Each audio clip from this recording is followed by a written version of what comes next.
Well, hello, brothers and sisters. We are back in the book of the Revelation. Look at the seven churches, and today we'll get to Smyrna, one of the only two good churches. They get no reprimand, but they're also the ones suffering the most, actually. Now, I will start right away by saying the church of Smyrna reminds me so much of the persecuted church and what's going on right now around the world. Which is why at the end of this video, you'll see in the description, I'll put links of great organizations that are trying to help out the persecuted church. Things like Open Doors and Voice of the Martyrs, and I highly recommend you get informed. These are brothers and sisters, and soon it could be our reality. But let's start by reading our text. So, in the book of Revelation, in chapter 2, verse 8 to 11, it's a very small section. God has lot less to say to his church, but still, let's pay attention to the Lord as he speaks. Verse 8. And to the angel of the church in Smyrna write, the words of the first and the last, who died and came to life. I know your tribulation and your poverty, but you are rich, and the slander of those who say that they are Jews and are not, but are a synagogue of Satan. Do not fear what you are about to suffer. Behold, the devil is about to throw some of you into prison, that you may be tested, and for 10 days you will have tribulation. Be faithful unto death, and I will give you the crown of life. He who has an ear, let him hear what the Spirit says to the churches. The one who conquers will not be hurt by the second death. So let's start by talking a little bit more about what was going on in the city of Smyrna. Now, Smyrna was considered one of the most beautiful city of Asia Minor. So of all the seven, it was the most beautiful. And one of the primary deity, or god, if you will, was Dionysus. Dionysus was the god of mystery and the god of nature. In a sense of the mystery of how nature can die and get reborn again and again every year. This might explain why Christ himself presents himself as the beginning and the end, life and death. Because in a way he's saying, I'm better than Dionysus. Now also, in this city, the people who served Dionysus, the priests and priestesses of this god, at the end of their years of service, after decades and decades, they would get a crown as a reward. Again, could be why Christ talks about this crown, because it would hit home for the people of Smyrna, those Christian suffering, being abused because they were so weird, and being told you will get a greater crown than whatever crown they're giving in that temple over there. Now, like I said, it's interesting that this is one of the only churches that actually gets no reprimand. But it's also fascinating to see how he'll open up his discussion about this church. And like I've said also in past videos, we must take note that there's specific language being used. And the one in here is contrast. My apologies. It's contrast.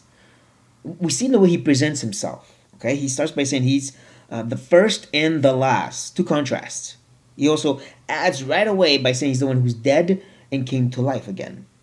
So contrast. Right away, he seems to be presenting a language of contrast, and we'll see it again by talking about the fact that they seem poor but are actually rich. And again, this idea of contrast, of comparison, of you think it's one, but it's actually the other. Of the two extremes being presented to them. Now this presentation of his, in verse 8, is interesting for at least two reasons. Probably a lot more. But the two reasons I saw is the fact that he's the one that went through death and came back to life. Because he's about to tell them that some of them will die, which could be a very scary thing. But he's telling them, don't worry, I've been there. Not only am I the way that you walk on, and that's not just a throwaway verse, I am the way because I made the way. I became the way by going through death and onto life. I've been there with you, and I will be there with you now.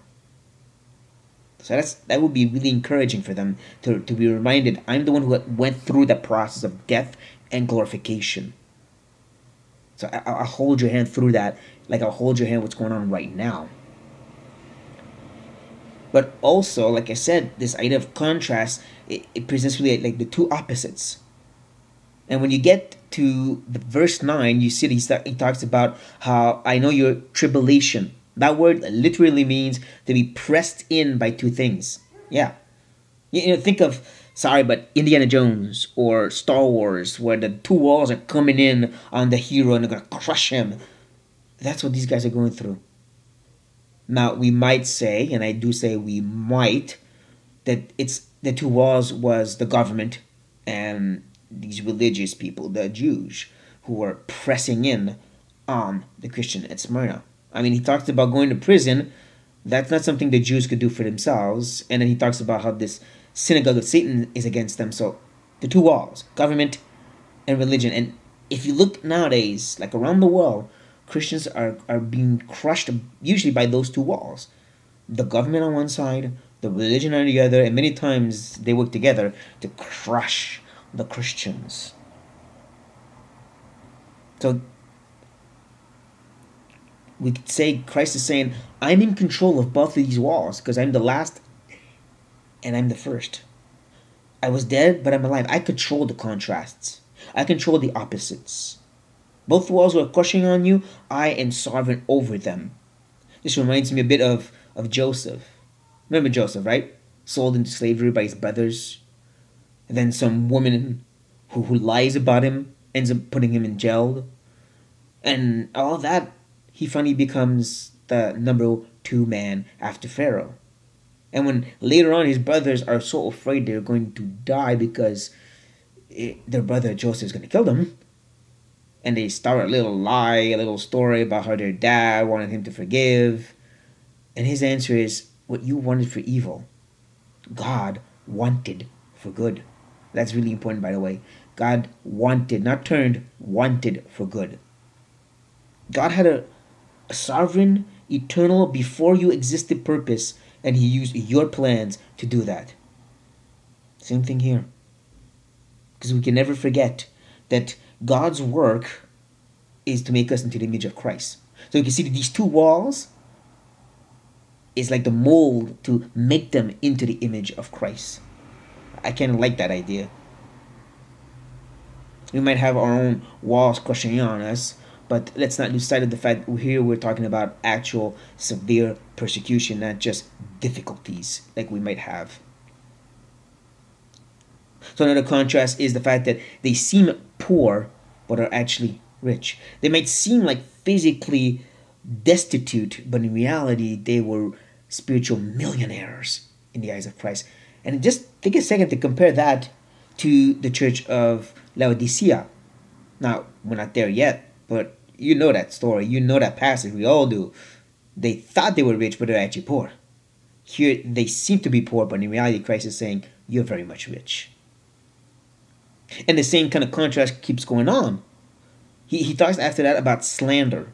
Slander by those who name themselves Jews but are not. Now the word slander literally means to not see something as good, therefore you speak of it in a bad way. I can't see any qualities in this guy, so I can only talk about all his faults. That's what the end of slander, the Greek word here at least, means. So these Jews can't see anything good the same way they can't seem to see the spiritual richness, right? How they are faithful to the true Lord. They can't see that.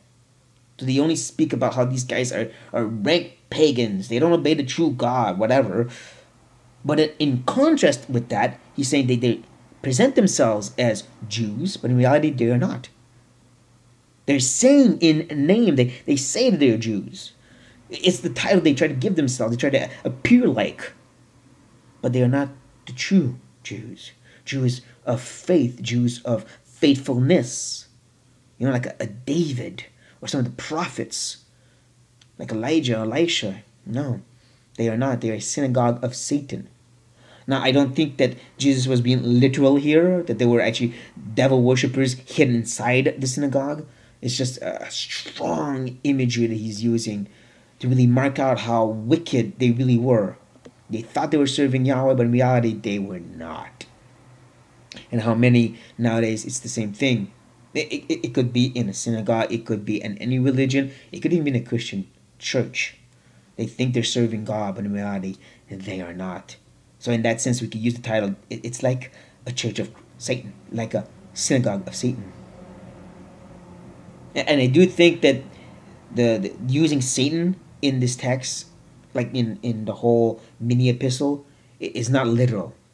So later on, when he talks about how Satan's going to throw you in jail, I don't think literally Satan's like there in that city and only in that city trying to put people in jail.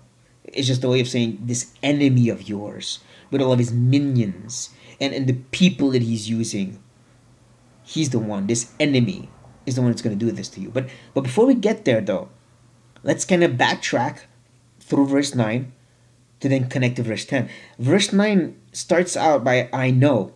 Remember, that's the language he's going to be using again and again. And most of the time he's going to be saying, I know the good works.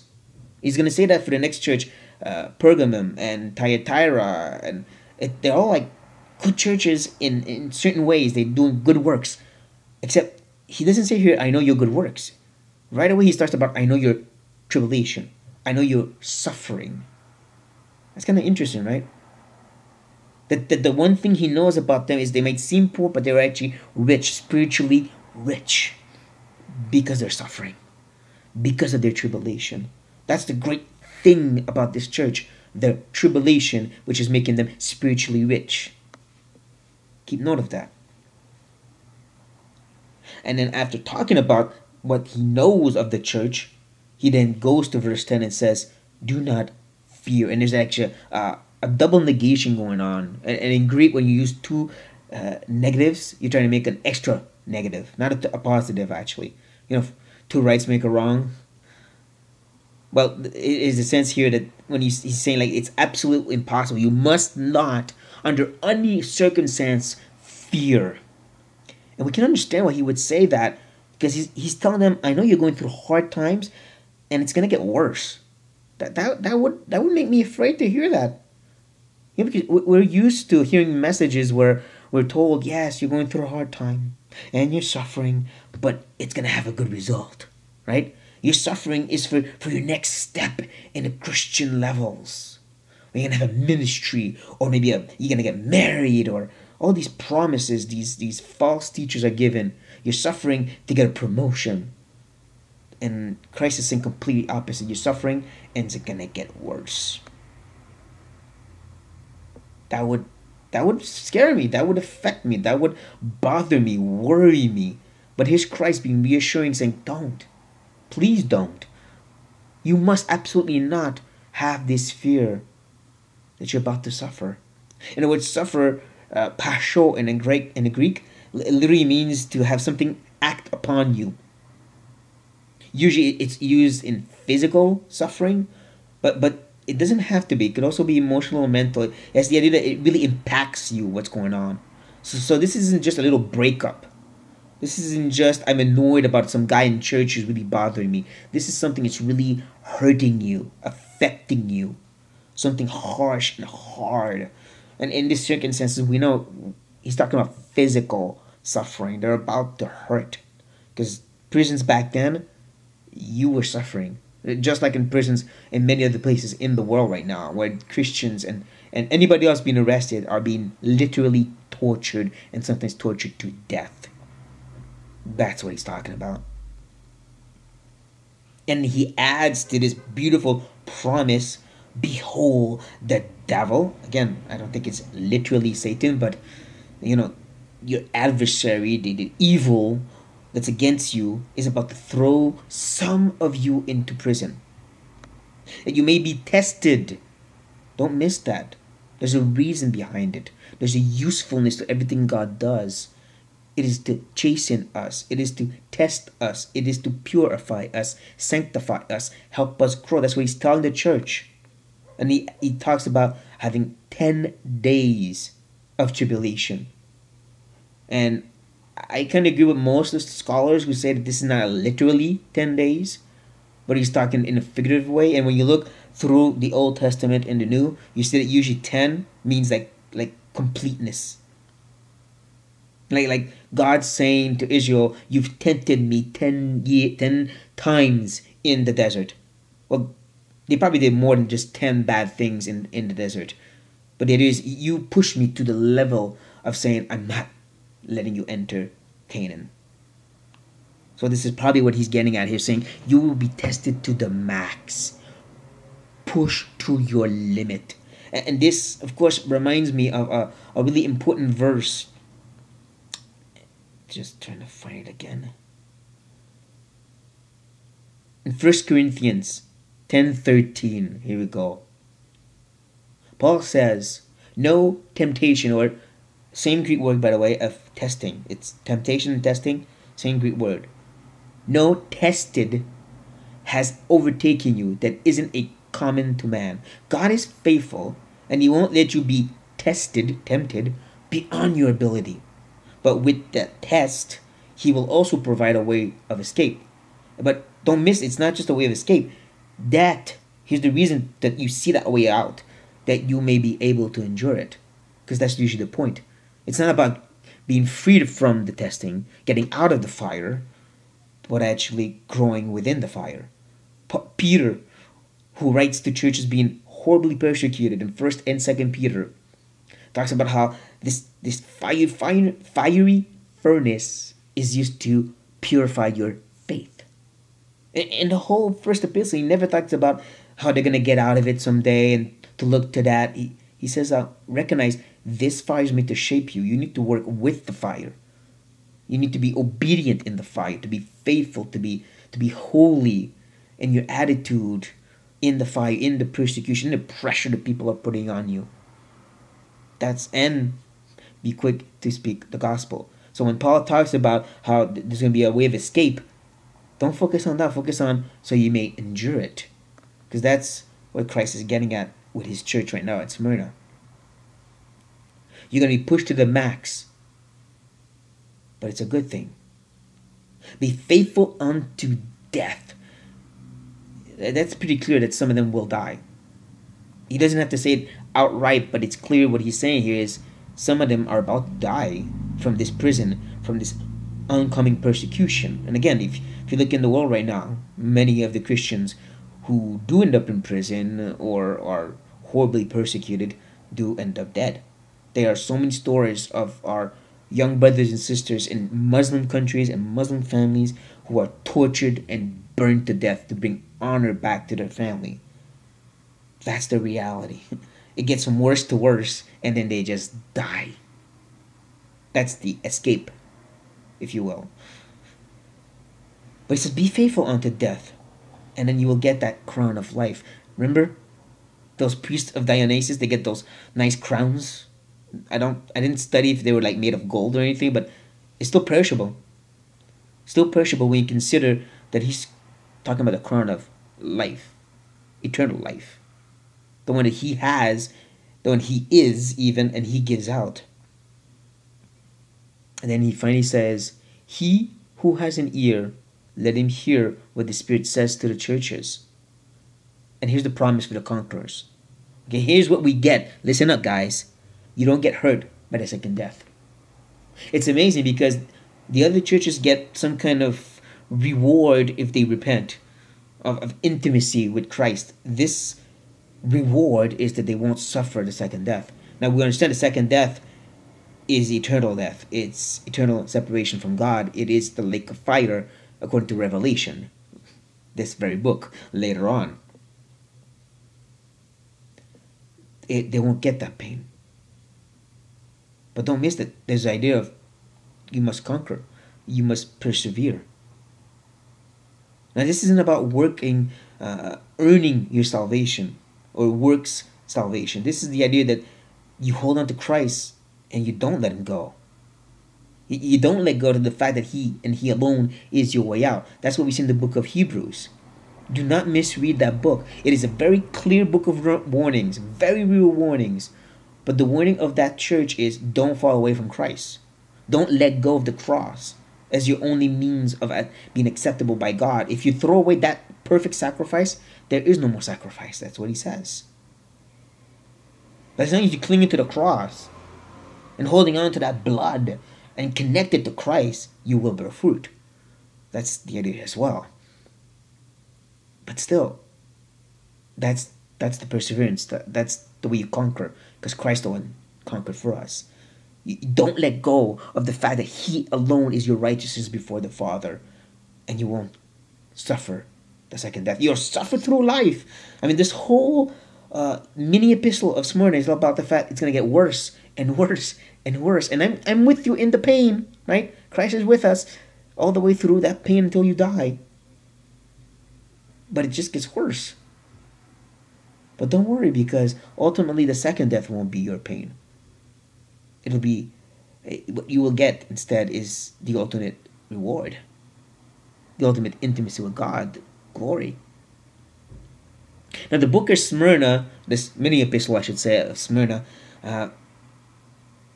can't really be understood by us, most Americans, Westerners, or Canadians, or whatever. It doesn't make sense to us because we know nothing of this kind of persecution. So please don't try to read into this anything like your difficulties because you get mocked by your family or something like that. It's not even close. Even if your family disowned you, it's not even close to what Christ is talking about here. Being thrown in prison, dying, you're nothing. You're not getting close to that right now. And that's why it really angers me. I mean, literally angers me to hear those preachers talk about how all your suffering is about getting you to the next level of your blessing that God has to give you. That is disgusting. Oh yeah, disgusting to me. Because what Christ is promising to His true people is you're going to suffer unto death. And you're not going to suffer the second death. What you're going to taste instead is glory later. That's it. That's it. And that's important to remind ourselves of that. That we don't get this thing. We don't fully understand what God is talking about here to Smyrna because we're not there. But we have many brothers and sisters who are. That's why I'm going to put that link. I want you guys to get informed. There are so many who maybe are listening to this right now. And you're saying, I know what you're talking about. I know what Christ was talking about to Smyrna because we're going through this right now. And to you guys, I say, remember what Christ is saying. He's the last and the beginning. He's in control of it. He went through death and unto life. He is there with you, and He will keep you all the way through it, and He will bring you to that ultimate end. Hope in that. Hold on to that. And conquer, persevere. That way the second death will not have any hold on you, will not hurt you. For the rest of us, brothers and sisters, like I said, let's get informed, because this it's a difficult thing to read when you consider that so many of our brothers and sisters are going through this right now. So let us pray for them and not. I don't want to diminish what we'll be going through here in the West, especially right now, but let's not overemphasize it either, considering exactly what Christ was talking about and exactly what this church of Smyrna was going through. So I hope this was a blessing to you guys, and see you next time. God bless, my friends.